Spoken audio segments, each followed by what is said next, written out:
أعوذ بالله السميع العلي العظيم من الشيطان اللعين الرجيم بسم الله الرحمن الرحيم الحمد لله الذي هدانا لهذا وما كنا لنهتدي لولا أن هدانا الله لقد جاءت رسل ربنا بالحق الصلاة والسلام على صاحب الدين والإسلام والحل والحرام والركن والمقام والصلاة والصيام والسجود والقيام والشريعة والأحكام والحجة والبرهان والمحبة والعرفان والحق والبيان والكتاب والقرآن سيدنا ونبينا وشفيعنا ومولانا ومولى الثقلين جد الحسن والحسين أبي القاسم محمد وعلى أهل بيته الطيبين الطاهرين المعصومين المظلومين المنتخبين المنتجبين الذين أذهب الله عنهم الرجس وطهرهم تطهيرا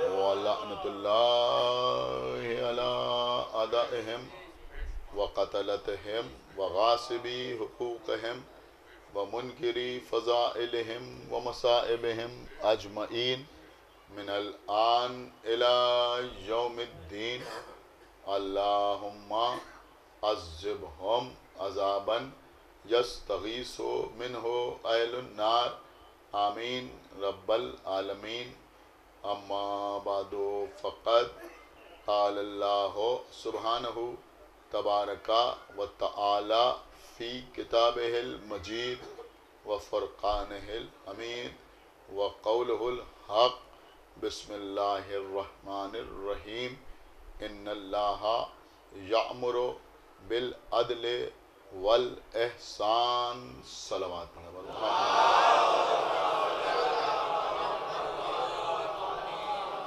حضرات اس سال اس خمسہ مجالس کا موضوع ہے عدل اور احسان خمسہ مجالس کی تیسری مجلس منعقد ہو رہی ہے اور مجھے اس منبر سے اس سال دوسری بار آپ کے سامنے خطاب کرنے کا شرف حاصل ہو رہا ہے سورہ نحل میں ارشاد رب العزت ہو رہا ہے کہ اللہ اپنے امر کو عدل اور احسان کے ساتھ انجام دیتا ہے اس کا مطلب یہ ہوا کہ عدل اور احسان اللہ کے صفات میں شامل ہیں صلوات پڑھیں بر محمد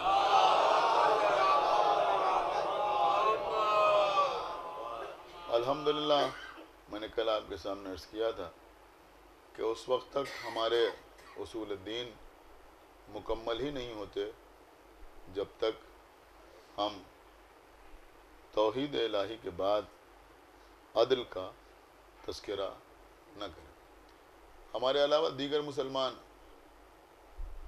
اصولی اعتبار سے بھی 3 کے عدد سے باہر نہیں ہیں الحمدللہ ہم اصول کے اعتبار سے بھی پنجتنی ہیں صلوات محمد کسی بچے سے بھی پوچھئے کہ اصول دین کیا ہیں تو وہ جواب دے گا کہ اول توحید دوسرے عدل تیسرے نبوت چوتھے امامت پانچویں قیامت میں سمجھتا ہوں کہ اول یہ جملہ شاید آپ حضرات کے لیے تحفہ قرار پائے کہ جہاں اصول دین میں عدالت ہے وہیں امامت بھی ہے، اور جہاں امامت نہیں ہے وہاں عدالت نہیں ہے۔ ایک صلوات پڑھیں پر محمد تو اس سے کم اس بات کا اندازہ ضرور ہوتا ہے کہ بغیر امامت کے عدالت ممکن نہیں ہے، اور بغیر عدالت کے امامت ممکن نہیں ہے۔ اور عزیزوں الحمدللہ ہم نے جنہیں امام مانا ان میں عدالت کی صفت منزل معراج پر پہنچی ہوئی۔ آج دو چار باتیں آپ کی خدمت میں عرض کرنا ہے، آپ متوجہ ہو جائیں، اس کے بعد میں آپ کو مولا علی کی عدالت کا ایک معجزہ سنانا چاہتا ہوں۔ ایک صلوات پڑھیں محمد۔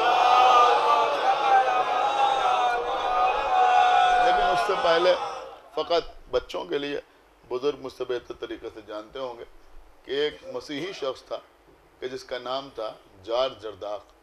اس کو مطالعے کا شوق تھا، اسٹڈی کا ذوق تھا۔ اس نے اسلامی تاریخ پڑھی، اور جب اس نے اسلامی تاریخ پڑھی تو اس کو اسلام کی تاریخ میں سب سے زیادہ جو متاثر کیا وہ مولا متقیان کے تذکرے نے متاثر کیا۔ اب اس میں کچھ اور ذوق پیدا ہوا، اس نے مولا علی کے بارے میں اور پڑھا اور اسٹڈی کی اور مطالعہ کیا۔ جب اس نے کافی مولا علی کے سلسلے میں مطالعہ کر لیا تو اس کے دل میں یہ جذبہ پیدا ہوا کہ مولا علی کے سلسلے میں ایک کتاب مرتب کرے۔ آپ غور فرما رہے ہیں، ہمارے مولا کی زندگی میں شجاعت بھی نظر آتی ہے، مولا علی کی زندگی میں سخاوت بھی نظر آتی ہے، مولا علی کی زندگی میں علم بھی نظر آتا ہے، مولا علی کی زندگی میں حکمت بھی نظر آتی ہے۔ وہ غیر تھا، لیکن جب اس نے علی کی سوانح حیات مرتب کی تو اس کا نام رکھا ندائے عدالت انسانی۔ ایک صلوات پڑھیں محمد۔ نام اس نے رکھا وائس آف ہیومن جسٹس، اس کا ترجمہ ہوا ندائے عدالت انسانی کے نام سے۔ جب اس نے کتاب لکھی وائس آف ہیومن جسٹس تو اس نے سوچا کہ یہ کتاب ہم مسلمان پبلشرز کے پاس لے جائیں گے اور ناشرین اس کو ہاتھوں ہاتھ لیں گے اور اس کو چھاپیں گے اور ہمارا کام ہو جائے گا، لوگوں تک ہماری کتاب پہنچ جائے گی۔ لیکن جب وہ پبلشرز کے پاس گیا تو ان کو اس میں کوئی مالی فائدہ نظر نہیں آیا۔ انہوں نے سوچا کہ ایک مسیحی شخص، ایک عیسائی، ایک نصرانی، اس نے مولا علی کی سوانح حیات لکھی ہے تو اسے کون خریدے گا؟ لہٰذا لوگوں نے اس کو چھاپنے سے انکار کر دیا۔ اب کتاب لکھ چکا تھا، اپنے پاس اتنا سرمایہ نہیں تھا کہ اس کو پبلش کرے، تو ظاہر سی بات ہے کہ عیسائی تھا تو چرچ میں آیا، جناب عیسیٰ کے مجسمے کے سامنے کھڑا ہوا، آنکھوں سے آنسو بہنے لگے، دعا کرنے لگا۔ کچھ اس کو احساس ہوا کہ کسی نے اس کے کندھے پہ ہاتھ رکھا۔ اس نے پلٹ کے دیکھا تو کیا دیکھا کہ اس چرچ کا جو پادری ہے، آرک بشپ، وہ کھڑا ہوا ہے، اس سے پوچھ رہا ہے کہ کیا بات ہے، تم پریشان کیوں ہو، کیوں رو رہے ہو؟ تو اس نے بتایا کہ میں نے ایسی ایک کتاب لکھی ہے اور میں چاہتا ہوں کہ وہ چھپ جائے، لیکن کوئی تیار نہیں ہے اس کو چھاپنے کے لیے۔ تو اس نے کہا یہ بتاؤ کہ اس میں کتنی رقم خرچ ہوگی؟ تو اس نے بتایا کہ اتنی رقم اس کے اوپر خرچ ہو جائے گی۔ آج بشپ گیا، اپنے خزانے سے اتنی رقم لے کے آیا، اس کے حوالے کی، کہا اب تمہیں کسی پبلشر کے پاس جانے کی ضرورت نہیں ہے، صلوات پڑھے پر محمد وآلہ، تمہیں کہیں جانے کی ضرورت نہیں ہے، صلوات پڑھے پر محمد وآلہ۔ اور جا کر اس کتاب کو چھپاؤ۔ یہ آیا، اس نے تیاری کی، کتاب چھپ کے تیار ہوئی، ہاتھوں ہاتھ کتاب بک گئی، اس کو کافی منافع حاصل ہوا۔ لیکن ایماندار آدمی تھا تو وہ ساری اصل رقم اور وہ منافع، وہ پرافٹ لے کر آرک بشپ کے پاس پہنچا۔ جانے کے بعد کہا یہ آپ کی اصل رقم ہے، یہ اس سے جو حاصل ہوا ہے وہ منافع ہے۔ تو آرک بشپ نے جو اصل رقم تھی وہ لے کے اپنی جیب میں رکھی، باقی جو منافع تھا، جو پرافٹ تھا، وہ اس کے حوالے کیا کہ جاؤ اور جا کر اپنی کتاب کا دوسرا والیوم تیار کرو۔ ایک صلوات پڑھا پر محمد جا کے بہت توجہ آپ حضرات کو جاتا ہوں، اس کا دوسرا والیوم تیار کرو اور اس کو بھی چھپاؤ، اور پھر اگر تمہیں کچھ رقم کی ضرورت ہو تو پھر میرے پاس آ جانا، میں تمہاری مدد کروں گا۔ اس کی آنکھوں سے آنسو جاری ہو گئے۔ اس نے کہا ایک بات بتائیے، کیا بات بتائیں؟ کہ ہماری سمجھ میں یہ بات نہیں آتی کہ جو کام مسلمانوں کو کرنا چاہیے، ایک صلوات پڑھا پر محمد وآلہ، جو کام مسلمانوں کو کرنا چاہیے وہ کام ایک مسیحی پادری کیوں کر رہا ہے؟ یہ بات ہماری سمجھ میں نہیں آتی۔ تو اس نے کہا ہاں تمہاری سمجھ میں آسانی سے بات نہیں آئے گی. کہا کیوں؟ کہ بات یہ ہے کہ ہم نے تمہارے اوپر کوئی احسان نہیں کیا ہے. دیکھیں عدل اور احسان، بہت توجہ آپ کی. کہ ہم نے تمہارے اوپر کوئی احسان نہیں کیا ہے. کہ پھر آپ نے اتنی بڑی رقم مجھے دی، احسان ہی تو ہے. کہ ہم نے تم پر کوئی احسان نہیں کیا، نہ ہم نے کسی اور پر کوئی احسان کیا، بلکہ ہماری قوم پر جو مولا علی کا احسان ہے اس کا شکریہ ادا کرنے کی کوشش کی ہے. صلوات پڑھ بر محمد وآلہ. ایک بابا تو بولا صلوات پڑھ بر محمد وآلہ. ایک بابا تو بولا صلوات پڑھ بر محمد وآلہ. ہلکی سے کوشش کیا. تو اس نے کہا کہ مولا علی کا ہمارے اوپر کیا احسان ہے؟ تو اس نے کہا کہ مولا علی کا ہم پر احسان یہ ہے کہ جب مولا علی کے ہاتھ میں عنان حکومت آئی تو ہم عیسائیوں کا وفد علی کے پاس پہنچا اور جانے کے بعد یہ پوچھا کہ یا علی یہ بتائیے کہ آپ کی حکومت میں ہماری حیثیت کیا ہوگی، ہم کس طرح سے زندگی گزاریں گے؟ تو مولا علی نے فرمایا کہ تم کو تمہارے اعتبار سے زندگی گزارنے کی آزادی ہوگی، اور پھر یہ بھی فرمایا کہ جب میں تمہارے فیصلے کروں گا تو قرآن سے نہیں کروں گا، انجیل سے کروں گا. ایک صلوات پڑھا بر محمد وآل محمد. اور میں سمجھتا ہوں کہ یہ میں نے کوئی نئی بات آپ کی خدمت میں نہیں پیش کی ہے. آپ جانتے ہیں کہ میرے مولا نے یہ فرمایا تھا کہ اگر میرے لیے مسند قضا بچھا دی جائے تو میں اہل تورات کا فیصلہ تورات سے کروں گا، اہل انجیل کا فیصلہ انجیل سے کروں گا، اور اہل قرآن کا فیصلہ قرآن سے کروں گا. ایک صلوات پڑھے بر محمد وآل. دیکھیے یہ بات کسی داد کے لیے نہیں ہے، کسی تعریف کے لیے نہیں ہے، لیکن میں نے آپ کے سامنے 3 کتابوں کے نام لیے اور یہی مولا علی نے ارشاد بھی فرمایا. مولا علی نے یہی ارشاد فرمایا میں اہل تورات کا فیصلہ تورات سے کروں گا، اہل انجیل کا فیصلہ انجیل سے کروں گا، اور اہل قرآن کا فیصلہ قرآن سے کروں گا. کتابیں کتنی نازل ہوئیں؟ 4. لیکن مولا علی نے یہاں پر جو نام لیے وہ 3 کتابوں کے لیے. آپ کو معلوم ہے یہ 3 کتابوں کا نام کیوں لیے؟ یہ زبور کا نام مولا علی نے کیوں لیا، کیوں نہیں لیا؟ اکثر لوگ پڑھ دیتے ہیں روانی میں کہ لے زبور کا فیصلہ زبور سے، لیکن آپ کتاب پڑھیے تو کہیں بھی مولا علی نے زبور کا نام نہیں لیا، توریت کا نام لیا، انجیل کا نام لیا، قرآن کا نام لیا. اس کا سبب قبلہ یہ ہے کہ توریت، انجیل اور قرآن اور زبور میں تھوڑا فرق ہے، اس لیے کہ توریت میں، انجیل میں، قرآن میں واقعات بھی بیان ہوئے ہیں، شریعت بھی بیان ہوئی ہے، قانون بھی بیان ہوا ہے، حلال و حرام بھی بیان ہوا ہے، لیکن زبور جو ہے وہ صرف مناجات کا مجموعہ ہے. ایک صلوات پڑھ بر محمد وآلہ. ایک صلوات اور پڑھ بر محمد وآلہ. سمجھ رہے ہیں؟ تو جب زبور میں قوانین بیان ہی نہیں ہوئے تو اس کے ذریعے فیصلہ کیا ہوگا؟ ایک صلوات اور پڑھے بر محمد وآلہ. بیان ہی نہیں ہوئے یہ چیز. ایک صلوات اور پڑھے بر محمد وآلہ محمد.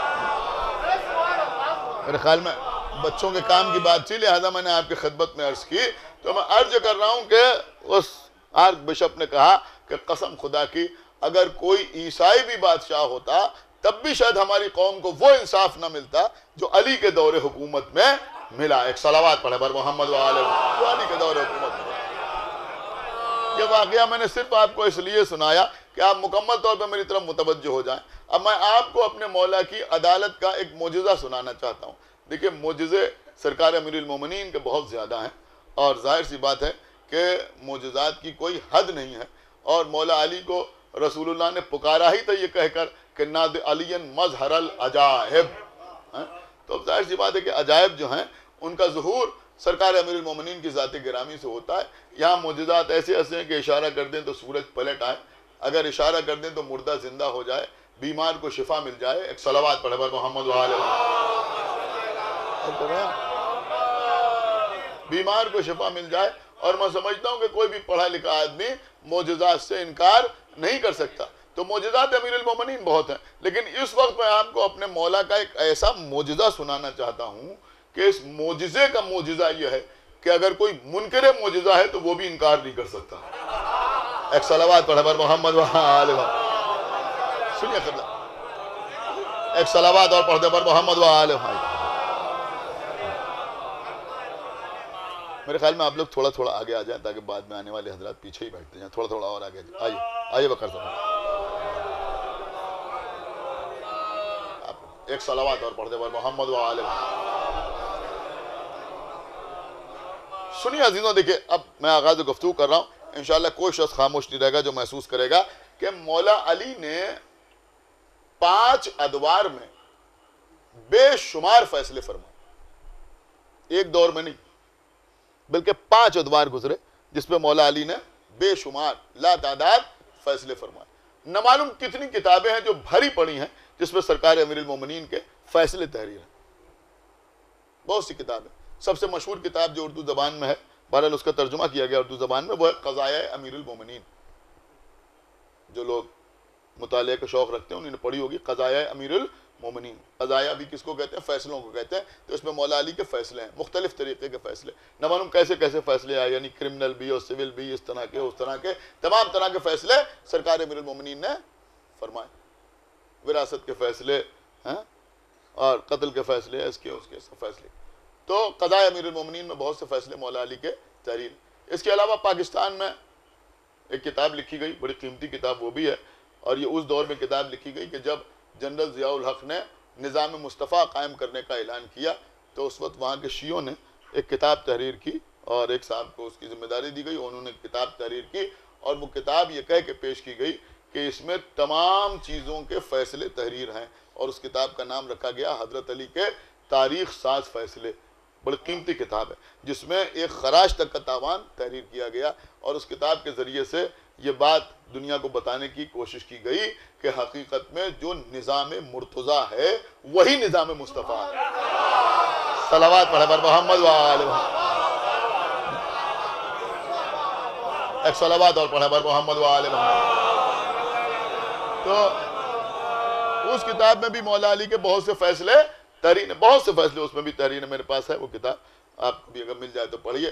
اس کے علاوہ مثلاً ارجح المطالب جو عبید اللہ عمرو سری نے تحریر کی، تو اس میں بھی یہ پورا باب قائم کیا جس میں سرکار امیر المومنین کے فیصلے لکھے ہوئے ہیں۔ کوکب دری ملا صالح کشفی الحنفی نے تحریر کی، انہوں نے بھی ایک باب قائم کیا قضائے امیر المومنین کے سلسلے میں جہاں مولا علی کے فیصلے تحریر ہیں۔ علامہ ابن ابی الحدید معتزلی، انہوں نے بھی شرح نہج البلاغہ میں مولا علی کے ڈھیروں فیصلے تحریر کیے۔ تو مولا علی نے بہت سے فیصلے کیے، یعنی کوئی تعداد نہیں ہے کہ کتنے فیصلے میرے مولا نے فرمائے، ہر جگہ تحریر ہے۔ لیکن ایک بات ضرور میں آپ کے سامنے عرض کروں گا کہ بھئی یہ مولا علی کی عدالت ہے، یہ مولا علی کا عدل ہے۔ اتنی کتابیں لکھی گئیں، اتنے فیصلے مولا علی کے تحریر ہیں، پھر بھی کوئی یہ نہیں کہہ سکتا کہ سارے فیصلے لکھ دیے گئے ہیں۔ اب بھی کوئی کتاب لکھتا ہے تو ایک دو نئے فیصلے سامنے آ جاتے ہیں۔ لوگ جس شخصیت کی عدالت کا ڈھنڈورا پیٹتے ہیں، میں کہتا ہوں ان کے فیصلوں کے سلسلے میں کتاب نہیں، کوئی کتاب چاہی تحریر کر دوں۔ ایک صلوات پڑھے بر محمد و آل، ایک صلوات پڑھے بر محمد و آل، کوئی ایک کتاب چاہے، ایک صلوات اور پڑھے بر محمد و آل محمد۔ سمجھ گئے نا آپ؟ یہاں تو مسئلہ یہ ہے کہ اگر فیصلے سنانے پہ آئیں ہم خالی فیصلے ایک کے بعد ایک آپ کو سناتے رہیں تو نہ معلوم کتنے اشرے ہو جائیں اور فیصلے ہی ختم نہ ہو۔ کتنے فیصلے مولا علی نے کیے۔ اب سنیے جو معجزہ میں آپ کو سنانا چاہ رہا ہوں وہ کیا ہے۔ مولا علی نے 5 ادوار میں فیصلے کیے۔ رسول اللہ کے زمانے میں مولا علی نے فیصلے کیے، خود رسول کے زمانے میں، رسول کی حیات طیبہ میں، وہ سارے فیصلے آپ کو اس میں مل جائیں گے کہ رسول کے زمانے میں کوئی قضیہ آیا اور رسول اللہ نے مولا علی سے کہا یا علی آپ فیصلہ فرمائیں، مولا علی نے فیصلہ فرمایا۔ اچھا رسول کی آنکھ بند ہونے کے بعد خلیفہ اول کے دور میں مولا علی نے فیصلے فرمائے، خلیفہ دوم کے دور میں مولا علی نے فیصلے فرمائے، سارے فیصلوں سے آپ واقف ہیں نا۔ تیسرے خلیفہ کے دور میں مولا علی نے بہت سے فیصلے فرمائے۔ اس کے بعد جب علی کے پاس ظاہری حکومت آئی اپنے دور حکومت میں، تب بھی مولا علی نے فیصلے فرمائے۔ اس کا مطلب یہ ہوا کہ پہلے دور میں فیصلے کیے، دوسرے دور میں فیصلے کیے، تیسرے دور میں فیصلے کیے، 3 یہ دور، پھر رسول اللہ کے زمانے میں فیصلے کیے، پھر اپنے زمانے میں فیصلے کیے، تو کتنے دور ہو گئے؟ کہ 5 ادوار ہیں۔ دیکھیں بہت توجہ کے ساتھ سنیے کہ 5 ادوار ہیں جس پہ میرے مولا نے فیصلے کیے۔ اب ظاہر سی بات ہے کہ جب بھی علی نے کوئی فیصلہ کیا تو ایسا تو ہوتا نہیں کہ 2 فریق سامنے ہو اور دونوں کے حق میں فیصلہ کر دیا ہو، یہ تو ممکن نہیں ہے نا بھائی۔ ایک کے حق میں فیصلہ ہوگا، دوسرے کے خلاف فیصلہ ہوگا، تو نہ معلوم کیسے کیسے فیصلے مولا علی نے فرمائے، کیسے کیسے پیچیدہ فیصلے فرمائے، الگ الگ قسم سے علی نے فیصلے کیے۔ یہ بھی نہیں ہے کہ ہمیشہ ایک ہی پیٹرن پر فیصلہ کرتے تھے، کبھی قرآن سے فیصلہ کیا، کبھی تورات سے فیصلہ کیا، کبھی انجیل سے فیصلہ کیا، کبھی گواہوں سے جرح کر کے فیصلہ کیا، کبھی میڈیکل سائنس کی بنیاد پر فیصلہ کیا، سمجھ رہے ہیں، کبھی علم کلام سے فیصلہ کیا، کبھی اعجازی قوت سے فیصلہ کیا۔ ایک صلوات پڑھا بر محمد و آل محمد۔ دیکھیں قبلہ، یہ میں لفاظی نہیں کر رہا ہوں، میں جو پڑھ کے آپ کے سامنے پڑھ رہا ہوں، اس طرح کے تمام فیصلے آپ کو مولا کائنات کے مل جائیں گے۔ کبھی ایسے فیصلہ، ویسے فیصلہ، ویسے فیصلہ، کبھی نفسیات کی بنیاد پر فیصلہ کیا، تو نہ معلوم کتنے فیصلے میرے مولا نے فرمائے، تو کسی کے خلاف ہوئے اور کسی کے حق پہ فیصلہ ہوا۔ آپ مجھے بتائیں عزیزوں، آج کل جب فیصلہ ہوتا ہے تو کیا ہوتا ہے؟ دیکھیں کل میں آپ کے سامنے عرض کر رہا تھا کہ آج کل سب سے زیادہ تذکرے میں عدالتیں ہیں۔ ایک صلوات پڑھے بر محمد و آل، کیسے کیسے فیصلے، ایک صلوات اور پڑھے بر محمد و آل، کیسے کیسے فیصلے ہو رہے ہیں اور دنیا دیکھ رہی ہے۔ بہت توجہ آپ حضرات کی چاہتا ہوں، لیکن آپ مجھے بتائیں کہ جب فیصلہ ہوتا ہے تو ہوتا کیا؟ دو آدمیوں میں کسی زمین کے سلسلے میں یا کسی سلسلے میں نزاع ہو گیا، بات عدالت تک پہنچ گئی، لوور کورٹ پہ پہنچے، وہاں سے فیصلہ ہو گیا، سال دو سال بعد وہاں سے فیصلہ ہو گیا، ایک کے حق میں فیصلہ ہوا، ایک کے خلاف فیصلہ ہوا۔ آپ مجھے بتائیں کہ کیا دونوں مطمئن ہو جاتے ہیں؟ ہوتے مطمئن؟ کہ نہیں ہوتے؟ جس کے خلاف فیصلہ ہوتا ہے وہ اس سے اوپر کی عدالت میں اپیل کرتا ہے یا نہیں کرتا ہے؟ وہ ہائی کورٹ میں اپیل کرتا ہے، اچھا ہائی کورٹ سے بھی ہار گیا تو اب سپریم کورٹ میں اپیل کرتا ہے، اور کیا آپ نے سپریم کورٹ سے بھی ہار گیا تو نظر ثانی کی اپیل کرتا ہے۔ بہت توجہ آپ حضرات کی چاہتا ہوں، نظر ثانی کی اپیل کرتا ہے۔ اچھا اگر کرمنل کیس ہے، کسی کو پھانسی کی سزا ہو گئی لوور کورٹ سے تو اس نے ہائی کورٹ میں اپیل کی، ہائی کورٹ سے سزا ہو گئی، سپریم کورٹ میں اپیل کی، وہاں سے بھی سزا ہو گئی تو اب اس نے پریسیڈنٹ کے پاس اپیل کی، اس کو مرسی اپیل کہتے ہیں کہ بھئی آپ ہمارے اوپر رحم کھائیں، ہماری موت کی سزا جو ہے اس کو عمر قید کی سزا میں تبدیل کر دیں۔ تو اس کا مطلب یہ ہوا کہ جب بھی کوئی عدالت فیصلہ کرتی ہے تو فیصلہ کسی کے حق میں ہوتا ہے، کسی کے خلاف ہوتا ہے، جس کے حق میں ہوتا ہے وہ مطمئن ہوتا ہے، جس کے خلاف فیصلہ ہوتا ہے وہ اگلی عدالت میں اپیل ضرور کرتا ہے، اگر اس کے امکان میں ہوتا ہے تو وہ اپیل ضرور کرتا ہے۔ اب سنیے عزیزوں، ہمارے مولا کی عدالت کا معجزہ، قسم خدا کی عزیزوں، اب دیکھتا ہوں کون خاموش رہے گا، کہ علی کی عدالت کا معجزہ دیکھیے۔ میرے مولا نے رسول کے زمانے میں، خلیفہ اول کے زمانے میں، خلیفہ دوم کے زمانے میں، تیسرے خلیفہ کے زمانے میں، اپنے ظاہری دور حکومت میں نہ معلوم کتنے فیصلے کیے، لیکن کبھی علی کے فیصلے کے خلاف کسی عدالت میں کوئی اپیل نہیں ہوئی۔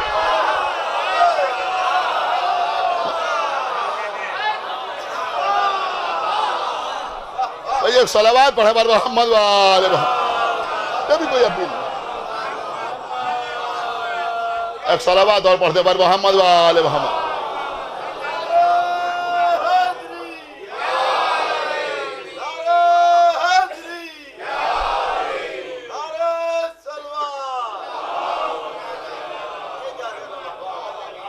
ایک صلوات اور پڑھتے بر محمد و آل محمد۔ کچھ غور کیا آپ نے؟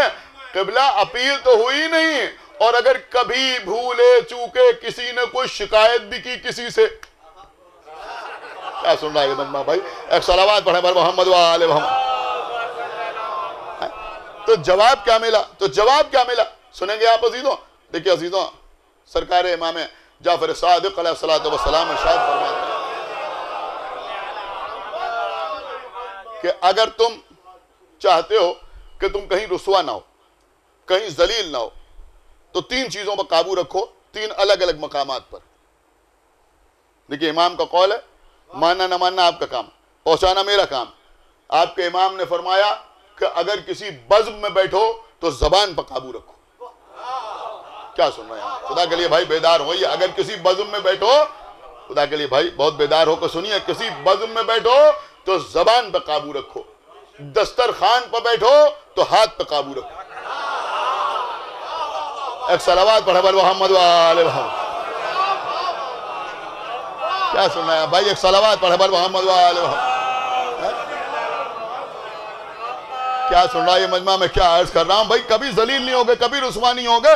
اگر کسی بزم میں بیٹھو تو زبان پہ قابو رکھو، زبان پہ قابو رکھو، اور اگر دسترخوان پہ بیٹھو تو ہاتھ پہ قابو رکھو۔ تیسرا جملہ سنیں، سمجھداروں کے لیے اشارہ کافی ہے، ایک بار پھر سے کہہ دوں تاکہ بات سمجھ میں آ جائے کہ بزم میں بیٹھو تو زبان پہ قابو رکھو، اگر دسترخوان پہ بیٹھو تو ہاتھ پہ قابو رکھو، اور اگر کسی کے گھر جاؤ تو نگاہوں پہ قابو رکھو۔ ایک صلوات پڑھے بر محمد وآل محمد. ایک صلوات اور پڑھ دے بر محمد وآل محمد.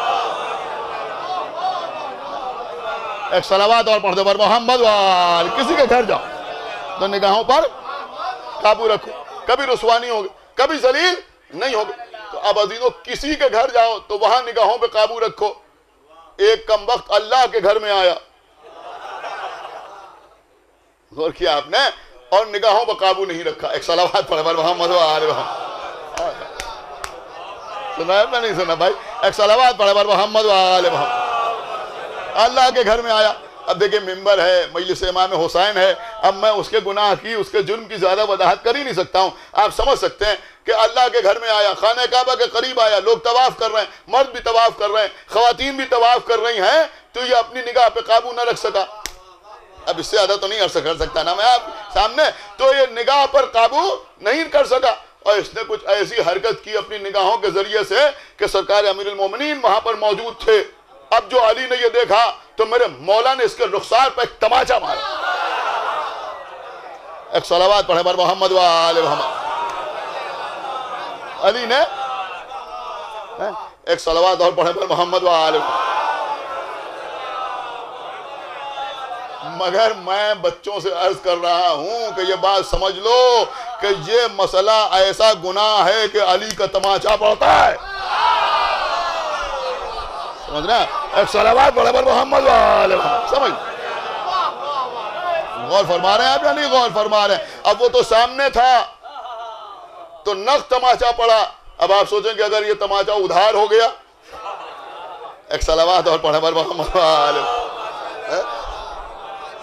تو پھر کتنے گناہ ہو کے ملے گا. ایک صلوات اور پڑھے بر محمد وآل محمد. سمجھ یہ کوئی معمولی مسئلہ نہیں ہے. سمجھ رہے ہیں آپ یا نہیں سمجھ رہے ہیں؟ یہ کوئی معمولی مسئلہ نہیں ہے. اور یہ میں اس لیے بھی آپ کے سامنے عرض کر رہا ہوں، بہرحال خدا انہیں مجھے پڑھنا چاہیے نہیں پڑھنا چاہیے، کہ یہ مجلسیں، یہ ماتم، یہ عزاداری، یہ امام باڑے، یہ بارگاہ ہیں، یہ درگاہ، آپ غور کر رہے ہیں، ہماری نظر میں حرمت کے اعتبار سے کعبے سے کم نہیں ہے. ایک صلوات پڑھے بر محمد وآل محمد. بھائی ایک صلوات اور پڑھے بر محمد وآل محمد. اب سمجھنا نہ سمجھنا آپ کا کام ہے، مجھے جو کہنا تھا میں نے آپ کے سامنے عرض کر دیا. تو مولا علی نے اس کے رخسار پر تماچا مارا، اور ایسا تماچا مارا کہ اس کا چہرہ سرخ ہو گیا. اب اس کی کوئی ہمت نہیں تھی، کوئی جرت نہیں تھی کہ مولا علی سے کچھ کہے. یہ خانہ کعبہ سے نکلا اور اس کے بعد خلیفہ دوم سے اس کی ملاقات ہوئی. تو یہ تمہارا چہرہ سرخ کیسے ہو رہا ہے؟ یہ تمہارا چہرہ سرخ کیسے ہو رہا ہے؟ تو اس نے سوچا کہ ان سے کہہ دیا جائے، ہو سکتا ہے یہ کچھ کہیں. تو اس نے کہا کیا بتائیں، ایک چھوٹی سی غلطی ہو گئی اور علی نے تماچا مار دیا. چھوٹی سی غلطی ہو گئی، علی نے تماچا مار دیا. تو آپ کو معلوم ہے خلیفہ دوم نے کیا کہا؟ خلیفہ دوم نے کہا میں اس میں کیا کر سکتا ہوں؟ ارے بھیا عین اللہ نے دیکھا اور ید اللہ نے مارا.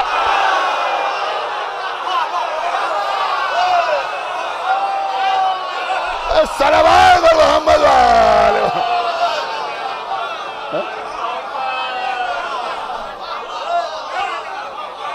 صلوات محمد وآل محمد. عین اللہ نے دیکھا.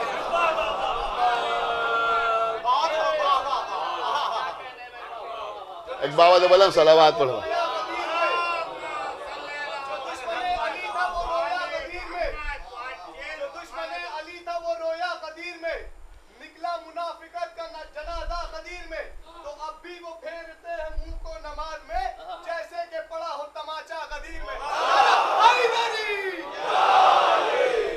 ایک صلوات اور پڑھے بر محمد دیکھیں شعراء کے بیچ میں نثر جاری نہیں رہتی. ایک صلوات پڑھے بر محمد. تو عزیزوں یہ ہے سرکار امیر المومنین کا فیصلہ. تو بہرحال علی نے سزا دی. تب کسی میں ہمت نہیں. کیا کہا انہوں نے؟ کہا بھئی عین اللہ نے دیکھا. غور کیا آپ نے؟ عین اللہ نے دیکھا اور ید اللہ نے مارا. عین اللہ نے دیکھا اور ید اللہ نے مارا. کچھ غور بھی کیا آپ نے یا نہیں غور کیا؟ علی کا بدترین دشمن کہہ رہا عین اللہ نے دیکھا. سن رہے ہیں بدترین دشمن علی کا، وہ کہہ رہا عین اللہ نے دیکھا اور ید اللہ نے مارا. ارے بھیا علی کو عین اللہ اور ید اللہ تو وہ بھی مانتے ہیں. اب جو لوگ ذرا ذرا سی باتوں پریشان ہو جاتے ہیں، میں کہا صاحب دیکھیے آگے بڑھے جا رہے ہیں، غلو کیے جا رہے ہیں. ارے بھائی کیا ہم ان سے بھی گئے گزرے ہو جائیں؟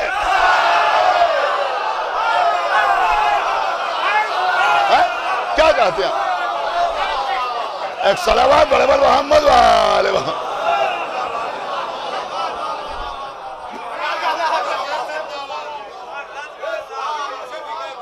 ایک صلوات اور بڑے بڑے محمد والے محمد.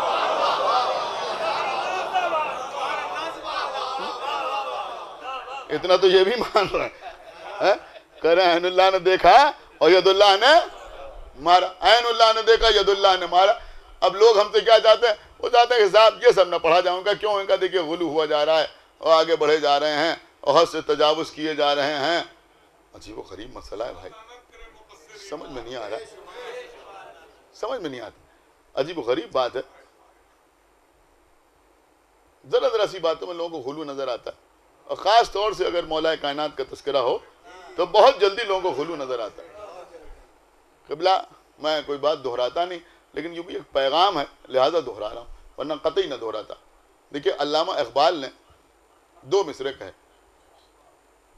میں نے آغا باخر کے معاملہ میں پڑھا تھا، لیکن یہاں اکثر لوگ وہ ہوتے ہیں جو ایام اعزاں میں اپنے اپنے وطن جاتے ہیں، ان مجلسوں میں ان سے ملاقات ہو جاتی ہے تو ہو سکتا ہے ان کے لیے نئی بات ہو. کہ علامہ اقبال نے فرمایا کہ ہے اس کی طبیعت میں تشیع بھی ذرا سا، ہے اس کی طبیعت میں تشیع بھی ذرا سا، تفضیل علی ہم نے سنی اس کی زبانی. یہ سنیے قبلہ، اب آپ اس کو سمجھنے کی کوشش کیجئے. وہ کیا کہہ رہے ہیں؟ ہے اس کی طبیعت میں تشیع بھی ذرا سا. یہ ذرا سا جو ہے اس کو بغور کیجئے. وہ یہ نہیں کہہ رہے کہ یہ مکمل طور پر شیعہ ہے، وہ کہہ رہے ہیں اس کی طبیعت میں تشیع بھی ذرا سا، تفضیل علی ہم نے سنی اس کی زبانی. وہاں مزاج ہی یہی ہے. عبید اللہ امرسری نے ارجح المطالب لکھی، میں کہا یہ شیعہ تھے. ملا صالح کشفی الحنفی نے کوکب دری لکھی، میں کہا شیعہ تھے. اسی لیے انہوں نے اپنا لمبا چوڑا نام کتاب کے اوپر لکھا، ملا صالح کشفی الحنفی. ایک صلوات پڑھے بر محمد وال، ایک صلوات اور پڑھتے بر محمد وال.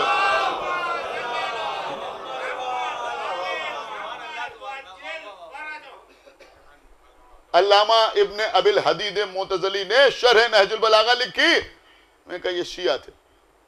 جسٹس امیر علی نے کچھ حقائق تحریر کر دیے مولا علی کے سلسلے میں نے کہا شیعہ تھے. تو جو بھی فضائل علی میں کچھ لکھ دے وہ کہتے صاحب شیعہ. اب علامہ اقبال جیسا آدمی، پڑھے لکھے آدمی، تو انہوں نے یہ تو نہیں کہا شیعہ، نہیں کہا تھوڑا تھوڑا شیعہ. سن رہے ہیں؟ تھوڑا تھوڑا شیعہ. انہوں نے کہا ہے اس کی طبیعت میں تشیع بھی ذرا سا، تفضیل علی ہم نے سنی اس کی زبانی. علامہ اقبال آپ کو معلوم ہے کہنا کیا چاہتے ہیں؟ ہو سکتا ہے کبھی آپ نے علامہ اقبال کے مصروں کی یہ شرح کسی اور سے نہ سنی ہو. وہ کہنا یہ چاہتے ہیں کہ اگر کوئی نماز شیعوں کے طریقے سے نہ بھی پڑھتا ہو، کلمے میں اشہد ان محمد رسول اللہ پہ ٹھہر جاتا ہو، علی ولی اللہ نہ کہتا ہو، نماز پڑھتا ہو، اذان دیتا ہو، اذان میں حی علی خیر العمل نہ کہتا ہو، اشہد ان علی ولی اللہ نہ کہتا ہو. بہت توجہ آپ حضرات کی. نماز اہل سنت کے طریقے پہ پڑھتا ہو، روزہ ان کے وقت پہ کھولتا ہو، حج میں احرام ان کی طرح باندھتا ہو، سب کچھ انہی کی طرح کرتا ہو، لیکن اگر علی کے فضائل بیان کر رہا ہے تو اس میں تھوڑا تھوڑا تشیع ضرور ہے. ایک صلوات پڑھے بر محمد وال. تھوڑا تھوڑا کچھ نہ کچھ اس میں تشیع ضرور ہے. آپ خدا یعنی کیا سوچ کے خوش ہو رہے ہیں، میں آپ کو کیا سنانا چاہ رہا ہوں. انشاءاللہ اب آپ خاموش نہیں رہیں گے. اب وہ علامہ اقبال کی فکر تھی، وہ میں نے آپ کے سامنے پیش کر دی. اب ہماری بات سنیے. ان کے کہنے کا مقصد یہ ہے کہ پیدا ہوا غیر شیعہ کے گھر میں، نماز پڑھی شیعہ حضرات کے طریقے پر نہیں پڑھی، روزہ رکھا غیر شیعہ حضرات کے وقت پر کھولا، سب کچھ غیر شیعہ حضرات کے طریقے پر کیا. لیکن اگر علی کی فضیلت بیان کر رہا ہے تو اس کا مطلب یہ ہوا کہ تھوڑا تھوڑا شیعہ ضرور ہے. اب ہماری بات سنیے کہ ٹھیک ہے، ہم بھی یہ کہتے ہیں کہ پیدا ہوا شیعہ کے گھر میں، نماز پڑھتا ہے شیعوں کی طرح، روزہ رکھتا ہے شیعوں کی طرح، حج کرتا ہے شیعوں کی طرح، لیکن اگر علی کے فضائل اچھے نہیں لگتے تو تھوڑا تھوڑا وہابی ضرور ہے.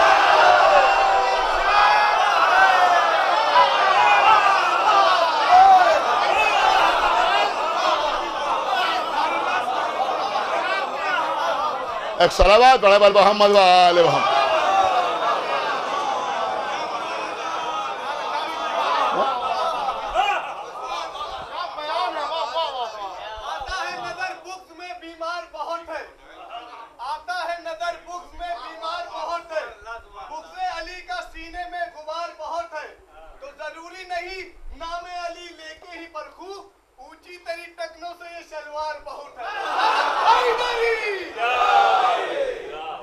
ایک صلوات اور پڑھے بر محمد و آل محمد.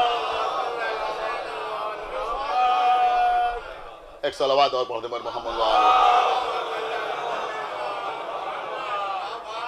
بس قبل اب بات تمام ہو رہی ہے تو یہ ہے عدالت امیر المومنین. عدالت امیر المومنین ہماری جان قربان سرکار امیر المومنین کی عدالت کے اوپر. بس عزیزوں دل چاہ رہا ہے کہ آپ کے سامنے عرض کر دوں.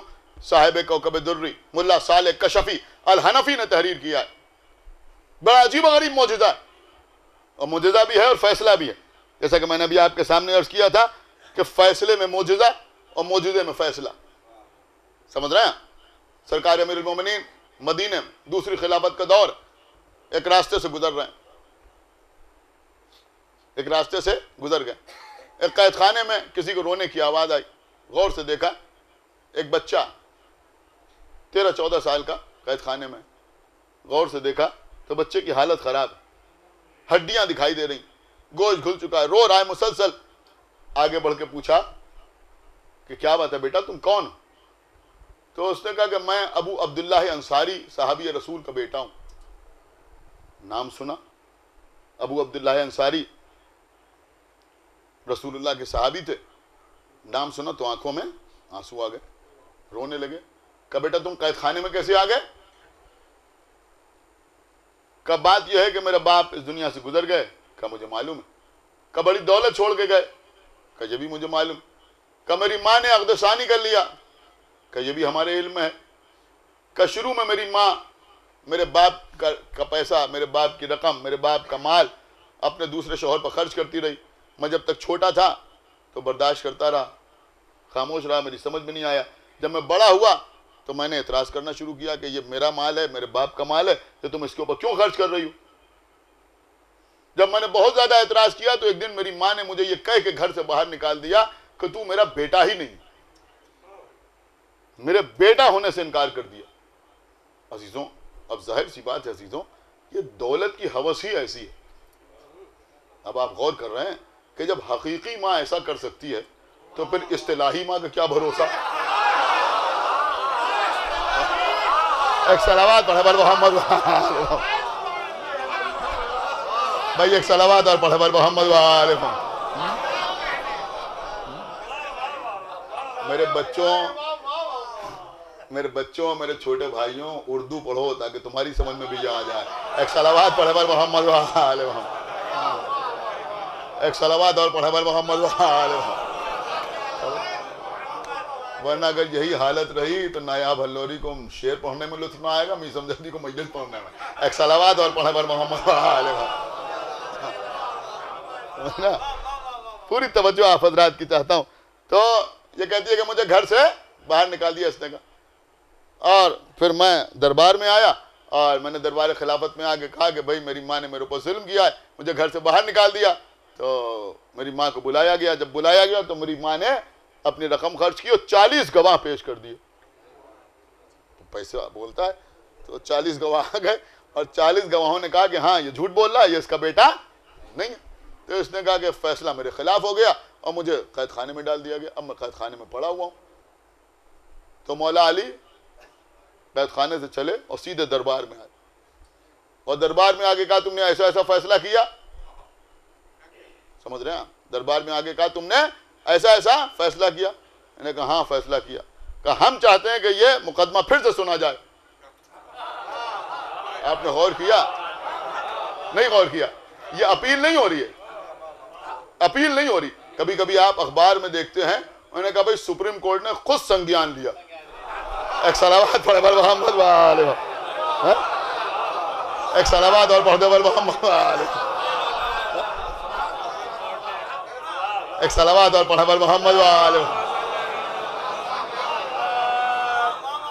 کہ ہم چاہتے ہیں یہ مقدمہ پھر سے سنا جائے.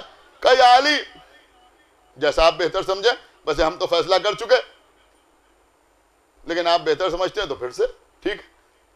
ابھی تو بلایا گیا اس شخص کو، اس بچے کو قید خانے سے لایا گیا، اس کی ماں تک خبر بھجوائی گئی کہ اب علی یہ فیصلہ کرنے جا رہے ہیں۔ اب کی وہ 80 آدمی لے کے آئی، دگنے آدمی لے کے آئی، کئی علی یہ سب کھڑے ہیں، یہ گواہی دینے کے لیے تیار ہیں۔ میرے مولا نے فرمایا مجھے ان سے گواہی نہیں سننا ہے، اگر علی چاہتے تو ان سے گواہی مانگتے، بحث کرتے، جرح کرتے اور فیصلہ کر دیتے، لیکن علی نے بتایا کہ یہ نسب کا معاملہ ہے، میری تلوار نسب پہچانتی ہے۔ کال کر رہے ہیں اس فیصلے میں گواہوں کی کیا کام، گواہوں کا کیا کام، گواہوں کی کیا ضرورت؟ اب لوگ حیرت زدہ ہو گئے کہ علی کرتے کیا ہیں۔ مولا نے فرمایا ابھی فیصلہ ہوا جاتا ہے، پڑھیے گا، ملا صالح کشفی الحنفی نے لکھا ہے، جو شیعہ نہیں تھے انہوں نے تحریر کیا ہے۔ انہوں نے کہا مولا علی نے فرمایا قمبر ذرا ایک تشت لے آؤ، قمبر تشت لے کے آئے، کہا ایک جراح کو بلاؤ، جراح آیا، جراح سے کہا کہ تم اس بچے کا تھوڑا سا خون نکالو۔ کیا سنا؟ تھوڑا سا خون نکالو، بہت توجہ آپ حضرات کی چاہتا ہوں، تھوڑا سا خون اس بچے کا نکالو۔ جیسے بلڈ ٹیسٹ کرنے کے لیے خون نکالا جاتا ہے، ایسے ہی جراح نے بچے کا خون نکالا، کہا اس ٹیسٹ میں ڈالو، ٹیسٹ میں ڈالا، کہا اس کی ماں کا بھی تھوڑا سا خون نکالو، اس کا بھی خون نکالا، کہا یہ بھی ٹیسٹ میں ڈالو، وہ بھی ٹیسٹ میں ڈالا گیا۔ مولا علی نے کہا ایک چادر اس ٹیسٹ کے اوپر ڈالو، ایک چادر اس ٹیسٹ کے اوپر ڈالی گئی۔ قسم خدا کی عجیب و غریب فیصلہ ہے۔ ایک مرتبہ میرے مولا اس عورت کی طرف مخاطب ہوئے، اور مخاطب ہونے کے بعد کہا بتا یہ تیرا بیٹا ہے یا نہیں ہے؟ کیا سنا ہے؟ بتا یہ تیرا بیٹا ہے یا نہیں ہے؟ اب وہ 80 اس کے خریدے ہوئے آدمی بھی کھڑے ہیں، دربار بھرا ہوا ہے، خلیفہ بھی بیٹھا ہوا ہے، مولا علی پوچھ رہے ہیں یہ بتا کہ یہ تیرا بیٹا ہے یا نہیں ہے؟ لوگوں نے دیکھا کہ اس کے لب ہلے، لیکن آواز ٹشت کے اندر سے آئی۔ سنا ہے کہ نہیں سنا ہے؟ اس کے لب ہلے لیکن آواز ٹشت کے اندر سے آئی، یا علی یہ میرا ہی بیٹا ہے، میرے اوپر تمہیں دنیا غالب آ گئی تھی لہذا میں نے انکار کر دیا، یہ میرا ہی بیٹا ہے، یہ ساری دولت اسی کے باپ کی ہے۔ اور کیا آپ نے فیصلہ ہو گیا، لیکن ایک فیصلہ اور ہو گیا جو میں عرض کرنا چاہ رہا ہوں کہ بھیا علی کے معاملے میں زبان نہیں بولتی، خون بولتا ہے۔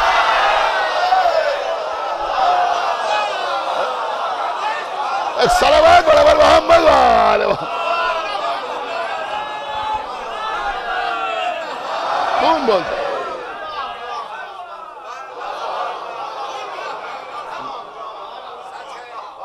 آواز تشت کے اندر سے آ رہی۔ بس بات تمام۔ عرض یہ کر رہا تھا کہ یہ وہ گھرانہ ہے کہ جہاں عدل و انصاف ہمیشہ ان سے وابستہ رہا، کبھی انہوں نے عدل کا دامن نہ چھوڑا، یا یوں کہوں کہ عدل نے کبھی ان کا دامن نہ چھوڑا، اس لیے کہ عدل کو زندہ رہنے کے لیے آل محمد کی ضرورت۔ بس قبلہ آپ کو معلوم ہے کسی نے امام معصوم سے سوال کیا کہ یہ دنیا آپ کی اتنی دشمن کیوں ہے؟ کیا جواب دیا قسم خدا کہ یہ دنیا آپ کی دشمن کیوں ہے؟ امام نے فرمایا کہ ہمارے عدل کی وجہ سے۔ اللہ اکبر، آپ نے غور کیا؟ ہمارے عدل کی وجہ سے دنیا ہماری دشمن ہے۔ یہ ساری دشمنی اسی لیے تھی۔ انشاءاللہ کل یا پرسوں آپ کے سامنے عرض کروں گا کہ یہ صرف عدالت ہی تھی۔ یہ جو آپ واقعہ سنتے ہیں کہ مولا علی کے پاس کوئی آیا اور مولا علی نے ایک چراغ گل کر دیا اور دوسرا چراغ جلایا اور پھر بات کی، کسی نے پوچھا تو انہوں نے کہا وہ چراغ جو جل رہا تھا اس میں روغن سرکاری تھا اور اس لیے میں نے گفتگو نہیں کی کیونکہ میں پیسے کا حساب کر رہا تھا، اور یہ جو ہے یہ میرے اپنے ذاتی کمائی کا روغن ہے، لہذا اس کی روشنی میں تم سے گفتگو کر رہا ہوں۔ یہ واقعات لوگ یہ بتا دیتے ہیں لیکن کوئی یہ نہیں بتاتا کہ آنے والے تھے کون۔ آپ کو معلوم ہے یہ آنے والے کون تھے؟ جانتے ہیں یہ آنے والے کون تھے؟ یہ طلحہ زبیر تھے۔ ایک سلامات پڑھے پر محمد وآلہ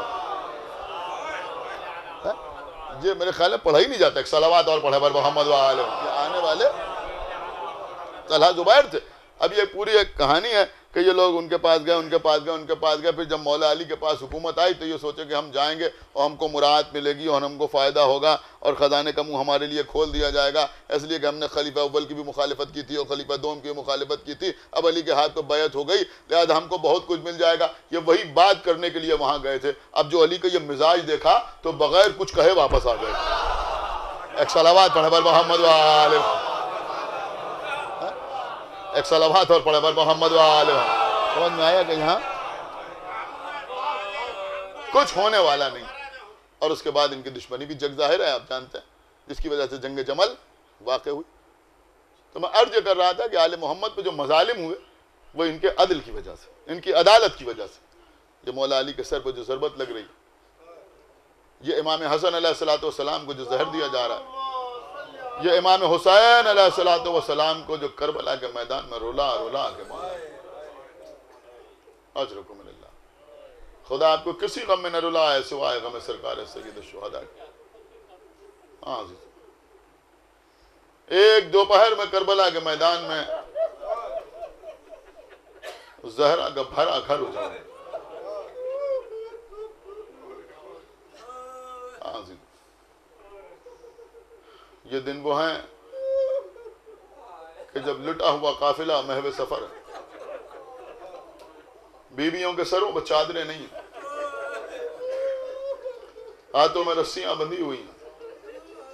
ہمارے اور آپ کے چوتھے امام ہاتھوں میں دوہری ہتھکڑیاں، پیروں میں بیڑیاں، گلے میں توق خاردار، ساری زندگی روتے ہوئے گزر گئی، گریہ کرتے ہوئے گزر گئی، آنسو بہاتے ہوئے گزر گئی۔ زندگی بھر آپ کے چوتھے امام روتے رہے، کوئی خوشی ملی بھی اگر کربلا کے بعد، ہونٹوں نے مسکرانے سے انکار کر دیا۔ کربلا کے بعد کسی نے امام زین العابدین علیہ السلام کو مسکراتے ہوئے بھی نہیں دیکھا۔ خدا آپ کو کسی غم میں نہ رلائے سوائے غم سرکار سید الشہداء کی۔ یہ واقعہ رونے کے لیے بھی ہے، آنسو بہانے کے لیے بھی کافی ہے، لیکن ساتھ ساتھ اس لیے بھی ہے کہ اگر ہم اپنے گھر میں مجلس کریں تو کیا سوچ کے مجلس کریں، کہیں مجلس میں جائیں تو کیا سوچ کے جائیں۔ عزیزوں، یہ فرش عزائے حسین، اس کا احترام، اس کا تقدس ہمارے اوپر لازم و واجب ہے۔ کسی کے گھر اگر مجلس ہو تو یہ سوچ کے نہ جائیے کہ ہم فلاں صاحب کے گھر جا رہے ہیں، بلکہ یہ سوچ کے جائیے کہ آپ آل محمد کے مہمان بن کے جا رہے ہیں۔ اور اگر گھر میں اپنے مجلس کیجئے تو پھر آنے والوں کا احترام یہ سوچ کے نہ کیجئے کہ یہ ہمارے گھر میں آ رہے ہیں، بلکہ یہ سوچئے کہ یہ حسین پر رونے کے لیے آ رہے ہیں، یہ بی بی سیدہ کو پرسہ دینے کے لیے آ رہے ہیں۔ ایک چاہنے والا، محبت کرنے والا ہمارے چوتھے امام کی خدمت میں حاضر ہوا مدینے میں آنے کے بعد کا مولا میری بیٹی کی شادی ہے، اگر آپ تشریف لے آئیں تو بڑی عزت افزائی ہو۔ امام نے فرمایا کہ بھائی اللہ تمہاری بیٹی کو، تمہارے داماد کو سلامت رکھے، لیکن جب سے ہمارے بابا مارے گئے کسی تقریب مسرت میں شرکت کرنے کا ہمارا دل نہیں چاہتا۔ واپس ہوا، اب ظاہر سی بات ہے مایوس تھا۔ راستے میں ایک اور اہل بیت کے چاہنے والے سے ملاقات ہوئی، اس نے پوچھا کہاں سے آ رہا ہو؟ اس نے کہا امام کے پاس سے آ رہا ہوں۔ کہا امام کے پاس سے آ رہا ہوں اور اتنے مایوس، وجہ کیا ہے، سبب کیا ہے؟ اس نے کہا بات ہی ایسی ہے، ہم امام کے پاس گئے تھے اپنے گھر بلانے کے لیے، لیکن انہوں نے آنے سے انکار کر دیا۔ انہوں نے کہا کہ ہم کسی تقریب مسرت میں شرکت نہیں کرتے۔ اس نے کہا تم نے بھی تو غضب کیا، ارے جس کا بھرا ہوا گھر کربلا میں اجڑ گیا، تم اس کے دروازے پر نوید مسرت لے کے چلے گئے؟ تم نے سوچا نہیں کہ وہ کس دل سے آئیں گے؟ اس نے کہا میں ان کا دل دکھانا نہیں چاہتا تھا۔ کہا پھر؟ کہا میں تو صرف انہیں بلانا چاہتا تھا کہ میرے گھر میں تشریف لے آئے۔ اس نے کہا تم بلانا چاہتے تھے نا؟ کہا ہاں ہم بلانا چاہتے تھے۔ کہا ایک بار پھر چلے جاؤ اور جانے کے بعد امام سے کہنا کہ میں نے اپنے گھر میں آپ کے بابا کی مجلس کی۔ دیکھو کہ امام آتے ہیں یا نہیں آتے۔ عزیزوں یہ آیا، آنے کے بعد امام زین العابدین علیہ السلام کے سامنے دو زانو ہو کے بیٹھا اور کہنے لگا مولا فلاں دن فلاں وقت پر میرے گھر میں آپ کے بابا کی مجلس کا اہتمام ہے۔ امام نے فرمایا کہ ہم ضرور آئیں گے۔ وقت مقررہ پر امام تشریف لائے، اس نے لے جا کر امام کو ممبر کے پہلو میں بٹھایا۔ عزیزوں احادیث میں وارد ہوا ہے کہ ائمہ طاہرین جو مجلس میں آتے ہیں وہ ممبر کے پہلو میں، ممبر کے قریب بیٹھتے ہیں۔ لہذا جب مجلس میں جایا کیجئے تو کوشش کیا کیجئے کہ جتنا ممبر سے قریب ہو کے بیٹھیں۔ یہ دور دور بیٹھنے کی ضرورت نہیں ہے، اس لیے کہ جتنا کوئی ممبر سے قریب ہوگا ائمہ طاہرین کی قربت کا شرف حاصل ہوگا۔ امام کو ممبر کے قریب بٹھایا۔ عزیزوں ذاکر نے مجلس پڑھنا شروع کی۔ جیسے جیسے ذاکر مجلس پڑھتا جاتا تھا لوگ روتے جاتے تھے، گریہ کرتے جاتے تھے۔ آج جب ہم مجلس پڑھتے ہیں تو یہ سوچتے ہیں کہ زیادہ سے زیادہ لوگ گریہ کر لیں، آنسو بہا لیں۔ اب جہاں خود وارث غم موجود ہو وہاں کیا عالم ہو۔ ذاکر نے خوب مصائب پڑھے، لوگ گریہ کرتے رہے، لوگ روتے رہے، لوگ آنسو بہاتے رہے۔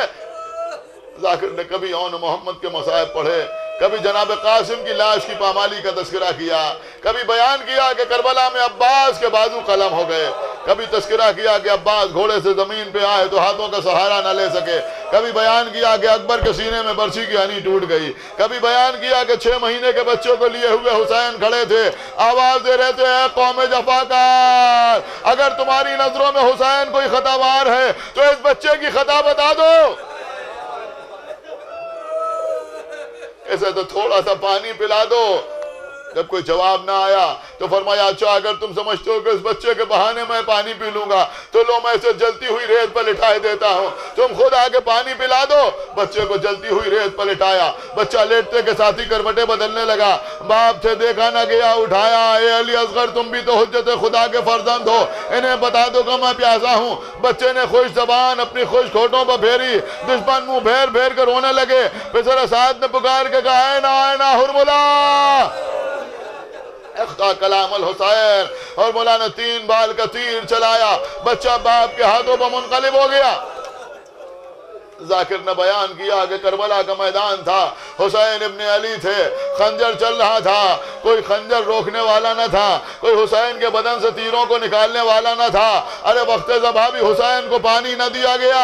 ذاکر بیان کرتا رہا، لوگ چیخیں مار مار کے روتے رہے، گریہ ہوتا رہا، یہاں تک کہ مجلس تمام ہوئی۔ جب مجلس تمام ہوئی تب بھی لوگ بیٹھے ہوئے روتے رہے، فوراً اٹھے نہیں بلکہ لوگ روتے رہے، گریہ کرتے رہے۔ جب گریہ کی شدت کچھ کم ہوئی تو صاحب خانہ نے سوچا کہ سب سے پہلے امام کا شکریہ ادا کیا، سب سے پہلے امام کا شکریہ ادا کیا جائے۔ عزیزوں جو اٹھا ممبر کے قریب آیا، آگے کیا دیکھا کہ امام ممبر کے پاس موجود نہیں ہے۔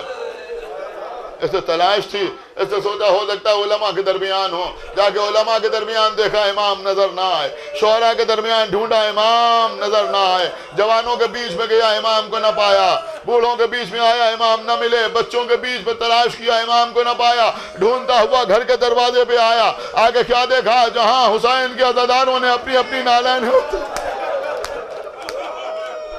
امام وہاں تشریف فرما ہے، وہ خدمت انجام دے رہے ہیں کہ ہم بیان نہیں کر سکتے۔ یہ آگے بڑھا امام کے قدم پکڑ لیے کہ مولا یہ تو میرا کام تھا، یہ آپ کا کام نہیں تھا۔ امام نے اٹھایا سینے سے لگایا، نہیں بھائی نہیں، گھر کسی کا بھی ہو، جب کوئی ہمارے بابا پر رونے کے لیے آتا ہے تو وہ ہمارا مہمان ہوتا ہے، اس لیے کہ وہ اس پر رونے کے لیے آتا ہے، جس پر رونے والوں کو اس پر رونے نہ دیا گیا۔ ارے اگر میری پھوپھی روتی تھی تو تازیانہ مارا جاتا تھا، اگر میں روتا تھا تو نیزے سے اذیت دی جاتی تھی، اگر میری بہن سکینہ روتی تھی تو رخساروں پر تماشے لگائے جاتے۔